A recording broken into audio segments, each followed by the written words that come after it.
కాంగ్రెస్ పార్టీలో అంతర్గత విభేదాలు మరింత తీవ్రమయ్యాయి.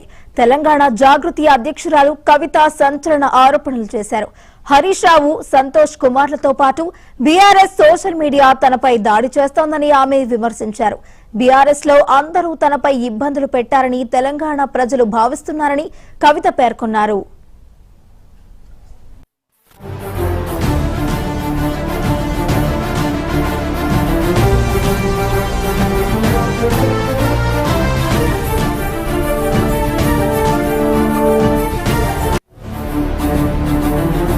గమనిస్తున్న విషయమే. బీఆర్ఎస్ పార్టీ సోషల్ మీడియా నన్నే దాడి చేస్తుంది, హరీష్ అన్న మీడియా నన్నే దాడి చేస్తుంది, సంతోష్ అన్నకున్న సీక్రెట్ మీడియా నన్నే దాడి చేస్తుంది. అందరు కలిసి నా మీద దాడి చేస్తున్నట్టే కదా, అలా కొత్త ఏం లేదు. అది మీ అందరి దృష్టిలో కూడా ఉన్నది కాబట్టి అది కొత్త ఏం లేదు, వింతేం లేదు. Thank you. ఇప్పుడు సీఎం గారు ఏమన్నారు అన్నది నాకు తెలియదు, కానీ తెలంగాణ ప్రజలు అనుకుంటున్న విషయమే కదా, తెలంగాణ ప్రజలందరూ గమనిస్తున్న విషయమే. బీఆర్ఎస్ పార్టీ సోషల్ మీడియా నన్నే దాడి చేస్తుంది, హరీష్ అన్న మీడియా నన్నే దాడి చేస్తుంది, సంతోష్ అన్నకున్న సీక్రెట్ మీడియా నన్నే దాడి చేస్తుంది. అందరు కలిసి నా మీద దాడి చేస్తున్నట్టే కదా, అలా కొత్త ఏం లేదు. అది మీ అందరి దృష్టిలో కూడా ఉన్నది కాబట్టి అది కొత్త ఏం లేదు, వింతేం లేదు. Thank you. ఇప్పుడు సీఎం గారు ఏమన్నారు అన్నది నాకు తెలియదు, కానీ తెలంగాణ ప్రజలు అనుకుంటున్న విషయమే కదా, తెలంగాణ